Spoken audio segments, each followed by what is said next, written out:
Hello viewers, இன்னைக்கு நம்ம பார்க்க போறது One Piece episode 441 part 2.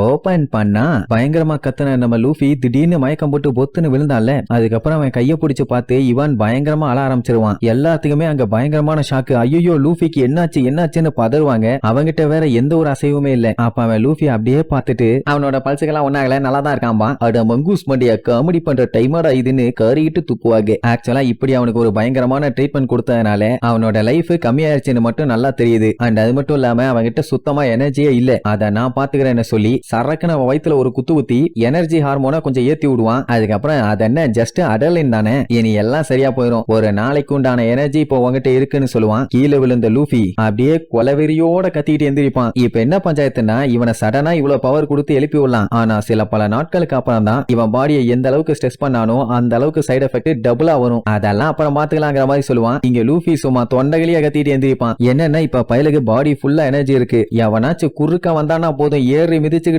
போய்கிட்டே இருப்பான். அந்த அளவுக்கு வெறி. அப்படியே கட் பண்ணி அந்த ஹனியபால காட்டுறாங்க. அவங்கிட்ட இருந்து தப்பிச்சு போன அந்த 3 பேர்த்தையுமே பார்த்துட்டு கொல்ல காண்டாவான். அதையும் எங்க உட்காந்து பாத்துட்டு இருப்பான்னா வார்டனோட சேர்ல. அங்க இருக்க கார்ட்ஸ் எல்லாம் வந்து பார்த்துட்டு வார்னிங் கொடுப்பானுங்க, இது வார்டனோட சேரு, அதுல வைஸ் வார்டன் வந்து உட்கார கூடாதுன்னு. அண்ட் அது மட்டும் இல்லாம நீங்க வந்து உட்கார்ந்ததை நாங்க கண்டிப்பா அவர்கிட்ட சொல்லுவோன்னு வேற மிரட்டுவானுங்களா. அவன் ஏன்டா ஏன் அப்படி இருக்கீங்க, மிஸ்டர் 2 மிஸ்டர் 3 பக்கி அவங்க எல்லாருமே கன்ஃபார்மா லெவல் 5க்கு போயிட்டாங்கன்னு உங்களுக்கு தெரியுமான்னு கேட்பான். அவனுங்களுக்கு தெரிஞ்ச வரைக்கும் போயிட்டானுங்க. அது மட்டுமா அங்க போய் செக் பண்ணி பார்த்ததுல துணி எல்லாம் ரத்தக்கரையோட அங்கங்க சதறி கடந்துச்சு. லூஃபிய செல்லுல இருந்து காப்பாத்தி வெளியே கொண்டு வந்திருக்கான். அதுக்கப்புறம் தான் ஓனாய்ங்க எல்லாம் வந்து பயங்கரமா அட்டாக் பண்ணிருக்குங்க. அடுத்து என்னாச்சுன்னு தெரியலங்கிற மாதிரி சொல்லுவானுங்க. அவன் பக்கத்துல ஆளுங்க இருக்காங்கன்னு கூட கண்டுக்காம நான் வார்டன் ஆகிறதுக்கு முன்னாடி இந்த மாதிரி எல்லாம் பண்ணுவேன்னு கொஞ்சம் கூட எதிர்பார்க்கவே இல்லை. ஆனா இன்னும் நான் மகளன அவனோட போஸ்டிங்ல இருந்து கீழே இறக்கவே இல்லையே அப்படி இப்படின்னு வில்லத்தனமா பேசிட்டு இருப்பானா. அங்க நின்னுட்டு இருந்த ஆபீசர்ஸ்ங்க, வைஸ் வார்டன் நீங்க மனசுக்குள்ள பேசுறேன்னு நினைச்சு வெளியில பேசிட்டு இருக்கீங்க. அண்ட் இதுக்கப்புறம் உங்களால நாங்களோ இல்ல எங்களை சேர்ந்தவங்க யாராச்சும் அடி வாங்கினாங்கன்னா உங்க பதவியும் வார்டனோட பதவியும் பறி போறதுக்கு வாய்ப்பு இருக்கும்பானுங்களா. உடனே அவனுக்கு தூக்கி வாரி போடும். என்னடா சொல்றீங்க,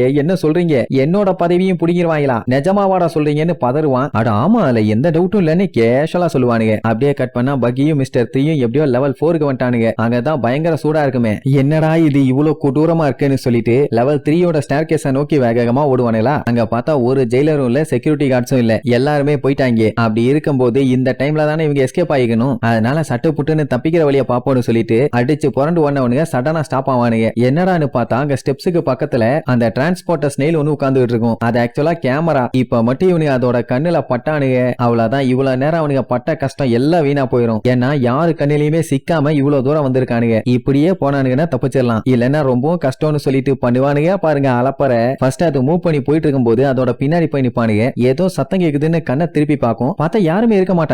அதுக்குள்ள எங்க போனானுன்னு பார்த்தா இந்த பக்கம் நின்னுட்டு இருப்பானுங்க. மறுபடியும் அது நேரா திரும்பும் போது கீழே போயிருவானுங்க. இப்படியே அது கீழே மேலன்னு சுத்தி சுத்தி பார்த்துக்கிட்டே இருக்கும். இவனுங்களும் அதோட கண்ணுல படக்கூடாதுன்னு சொல்லிட்டு சுத்தி சுத்தி விளையாண்டுட்டு இருப்பானுங்க. அந்த டைம் திடீர்னு ஒரு புகை ஒண்ணு வரும். என்னடான்னு பார்த்தா அந்த மகளனோட பாய்சன். உடனே அடிச்சு புடிச்சு மூக்கெல்லாம் மூடிக்குவானுங்க. அந்த டைம் பகிக்கு தும்மல் வருமா, அதை சமாளிக்கிறதுக்குள்ள படுவானுங்க பாருங்க ஒரு பாடு. அடிச்சு புடிச்சு மூக்கெல்லாம் அமுக்கி படாத பாடுபட்டு இருப்பானுங்க. கண்ணெல்லாம் செவந்து போயிடும். ஆக்சுவலா இந்த பாய்சன் லூஃபி அட்டாக் பண்றதுக்காக யூஸ் பண்ணது. அதோட எஃபெக்ட் இன்னுமே இந்த இடத்தை விட்டு போகாம அங்கனே சுத்திட்டு இருக்குது. இப்படி ஆயிடுச்சடா நிலைமைன்னு சொல்லிட்டு கண்ட்ரோல் பண்ண முடியாம 2 பேரும் அச்சும்னு தும்புவானுங்களா. ஐயோ போச்சு காட்ஸ் எல்லாம் நம்மள பாத்திர போறாங்கன்னு சொல்லிட்டு பார்த்தா அந்த டிரான்ஸ்போர்ட்டர் ஸ்னெயிலே பாய்சன்ல அஃபெக்ட் ஆகி பொத்துன்னு கீழே வந்துரும். சோ ஒரு வழியா தப்பிச்சிட்டானுங்க. அப்படியே கட் பண்ணா எலவேட்டர் நேரா லெவல் 6க்கு போகுது. போகும்போது டொமினோ நம்ம வார்டனை நீங்க ரொம்ப லேட் பண்ணிட்டீங்கன்னு சொல்லி திட்டுவா. ஏமா ஓவர் ஸ்ட்ரிக்டா இருக்காத, உடம்புக்கு ஆகாதுமானா, இதுக்கப்புறம் உங்க வேலையை ஒழுங்கா பாருங்கன்னு சொல்லுவா. நான் என்னமா பண்ணுவேன், வயிறு சரியில்லையேன்னு தடவும் போது மறுபடியும் வயிற்றுக்குள்ள கட்டமுட்டன்னு சவுண்டு. பின்னாடி டோரை தட்டுற சவுண்ட் கேட்கும். ஐயோ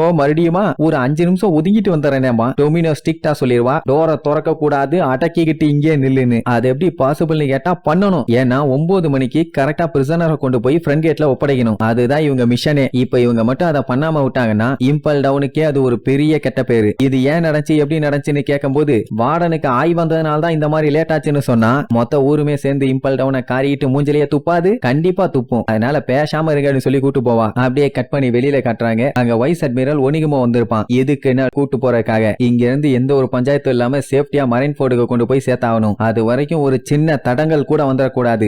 எல்லாருமே கண்ணும் கருத்துமா ஒழுங்கா இருந்து இந்த வேலையை பாருங்க. ஏதாச்சும் மிஸ் ஆச்சுன்னா நமக்கு தான் பெரிய தலைவலி. எப்போ என்ன வேணாலும் நடக்கலாம். ஆனா எல்லாத்துக்குமே நம்ம தயாரா இருக்கணும். அப்படி இப்படின்னு ஸ்ட்ரிக்டா ஆர்டர் போடுவான். எல்லாருமே ஓகே சார்னு சொல்லிட்டு தயாரா இருப்பாங்க. அப்படியே கட் பண்ணா லூஃபி, இவானே, இனசுமா இவங்க 3 பேருமே 6th ஃப்ளோருக்கு போற படிக்கட்டை நோக்கி வேகமா போயிட்டு இருக்காங்க. லூஃபியோட தான் செம காமெடி. அவங்க நேரா வந்துட்டு இருப்பாங்க. ஆனா லூஃபி இப்படியா ஓடுவான், அப்படியா ஓடுவான், ரிவர்ஸ்ல ஓடுவான், பூந்து பூந்து டயர்ட் ஆகாம கண்டமேனிக்கு ஓடிட்டு இருப்பான். ஏன்னா பயலுக்கு இப்போ ஃபுல் எனர்ஜி இருக்கு. எவன் வந்தாலும் அடிச்சு தெறிக்க விட்டுருவான். ஆக்சுவலா இவங்களுக்கு இப்ப வேஸ்ட் பண்றதுக்கு சுத்தமா டைமே இல்ல. சட்டு புட்டுன்னு போய் எப்படியாச்சும் இந்த வேலையை முடிச்சே ஆகணும். இப்ப என்ன நல்ல விஷயம்னா இவங்க போயிட்டு இருக்க பாதையில எந்த ஒரு செக்யூரிட்டியுமே இல்ல. அதனால ஈஸியாவே போலாம். இன்கேஸ் வந்தா கூட யாராலையும் எங்களை தடுக்க முடியாதுன்னு சொல்லிட்டு பிச்சுக்கிட்டு ஓடுவாங்க. என்ன வாயோ தெரியல. இப்படி இவங்க சொன்ன உடனேதான் அங்க ஓனாய் கூட்டம் மொத்தமா கிளம்பி ரெடியா நிக்குங்க. ஜெயில இருக்க பிரிசனர்ஸ் எல்லாம் பார்த்துட்டு மிரண்டுருவானுங்க. என்ன எல்லாமே அட் டைம்ல கிளம்புது அப்படின்னா ஏதோ பஞ்சாயத்துன்னு கன்ஃபார்மே பண்றானுங்க. அண்ட் இவங்க ஓரத பார்த்த ஜெயிலர்ஸ் எல்லாருமே ஷாக் ஆயிருவாங்க. ஏன்னா அந்த இவாங்கோ செத்துட்டான் தான் இவ்வளவு நாள் நினைச்சிட்டு இருந்தாங்க. ஆனா இப்ப கலர் கலரா ட்ரெஸ் போட்டுட்டு கண்ணுக்கு முன்னாடியே ஜாலியா ஓடிட்டு இருக்கானே.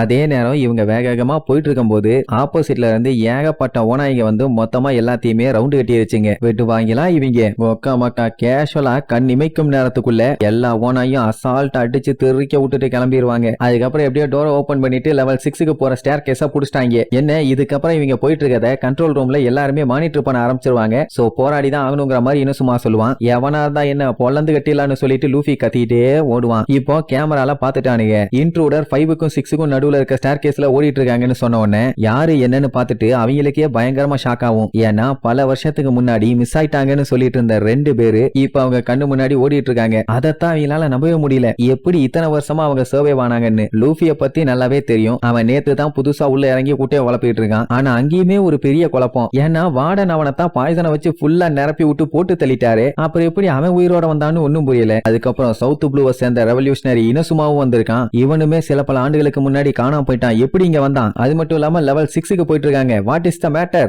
ஏன் இதுக்கு அவங்க ஏச காப்பாத்த போறாங்களா? டொமினோவும் வார்டன் மகளனும் லெவல் 6க்கு தான் போயிட்டு இருக்காங்க. இப்ப அவங்க அங்க போனாங்கன்னா பெரிய கலவரமாவுன்னு சொல்லிட்டு இருக்கும் போதே அந்த ஹனியபால் அங்க வந்துருவான். அவன் லூஃபிய பார்த்துட்டு பயங்கரமா ஷாக் ஆவான். இவன் இன்னும் உயிரோட இருக்கானாடா கொய்யாலைலான்னு. சரி ரைட், இதுக்கப்புறம் நம்ம எதையும் விடக்கூடாதுன்னு பேசேஜ் ட்ராப் ஆக்டிவேட் பண்ண சொல்லுவான். அண்ட் லெவல் 6ல இருக்க ஜெயிலர்ஸையும் வர சொல்லுவான். அண்ட் அவங்கள சண்டை போடுறதுக்கு எல்லா வழியுமே பக்காவா ரெடி பண்ண சொல்லுவான். இப்படி இவங்க எல்லாம் சேர்ந்து அவங்கள ஹோல்டு பண்ணி வச்சுட்டு இருந்தாலே போதும். கொஞ்ச நேரத்துல சாடியாவ டீமன் கார்ட்ஸும் அங்க வந்துருவாங்க. அதுக்கப்புறம் எந்த ஒரு பஞ்சாயத்தும் இல்ல. இந்த மேட்டரை உடனே மகளனுக்கும் மத்த ஃப்ளோர்ல இருக்க எல்லாத்துக்கும் இன்ஃபார்ம் பண்ணுங்க அப்படின்னு சொல்லும் போது அப்படியே வாயை பழுந்துட்டு பாத்துட்டு இருப்பானுங்களா. என் வாயில என்ன வான்கோழி முட்டையாடா இருக்குது, போங்கடா சட்டு புட்டுன்னு வேலையை பாருங்கன்னு பத்தி விட்ட உடனே ஓகே பாஸ்ன்னு அடிச்சு புடிச்சு ஓடுவானுங்க. இங்க யூனிலுக்கு பயங்கரமான ஷாக்கு. ஏன்னா வைஸ் வார்டன் இவ்வளவு சீரியஸா என்னைக்குமே வேலையை பார்த்ததே இல்ல. ஒரு வேலை இவன் அவனா இருக்கும்போது பயப்படுவாங்க. அதான் நம்ம போன் கிளே. அதுக்கப்புறம் தான் அவன் சொல்லுவான், அதெல்லாம் ஒண்ணு இல்லடா, இந்த வேலையை பண்ணலன்னா என்னோட வேலை போயிரும்னு சொன்னானுங்க. அதனாலதான் இவ்வளவு சீரியஸா வேலையை பாக்குறேன். உடனே அப்பாடா இது நம்ம வார்டன் தான் சொல்லிட்டு வேலையை பார்ப்பானுங்க. இங்க இவங்க 3 பேரும் எப்படியாச்சும் போயாகணும்னு சொல்லி வேகமா ஓடுவாங்களா. ஆப்போசிட்ல இருந்து ஏகப்பட்ட காட்ஸுங்க வருவாங்க. அதான் ஆப்போசிட்ல வர்றாங்கன்னு தெரியுதுல்ல, கையில கன் இருக்கு, சுட வேண்டியதானே. நிக்காம ஓடி வருவானுங்க. வந்த வேகத்துல அடி வாங்கிட்டு ரிட்டர்ன் போயிருவானுங்க. இப்போதைக்கு லூஃபிக்கு எப்படியாச்சும் ஏச காப்பாத்தி ஆகணும். அதனால எவன் குறுக்க வந்தாலும் ஏறி மிஸ்ட்டு போயிட்டே தான் இருப்பான். அங்க பார்த்தா அந்த மகளன் ஒரு வழியா 6th ஃப்ளோருக்கு வந்து சேர்ந்துட்டான். இனி போய் ஏச கழட்டி கூட்டு கொண்டு போய் ஃப்ரண்ட் கேட்ல விட்டா போதும், மத்த எல்லாமே தானா நடக்கும். வெளியிலயுமே மெரைனாளுகள்லாம் பயங்கரமா நின்னுட்டு இருப்பானுங்க. 1 மீட்டருக்கு ஒரு ஆள் நிக்கிறான்னா அப்ப எந்த அளவுக்கு செக்யூரிட்டி பலமா இருக்குன்னு பாருங்க. சுத்தி ஏகப்பட்ட கப்பல் வளைச்சு நின்னுட்டு இருக்கும். எல்லாம் ஏசுக்கான பாதுகாப்பு தான். அப்படி கீழே போனவனுங்க டோரை திறந்து விட்டு, ஓகே போர்ட்டுகஸ் டிஎஸ், உன்னை மரீன் போர்டுக்கு நாங்க கொண்டு போறோம். ஏன்னா அங்கதான் நீ ஒரு 6 மணி நேரத்துல சாக போறேன்னு வார்டன் சொல்லுவான். அப்ப ஏசு அவனை பார்த்து பயங்கர டெரரா கொடூரமா முறைக்கிறதோட இந்த எபிசோடுக்கு எண்டு கார்டு போட்டு முடிக்கிறாங்க.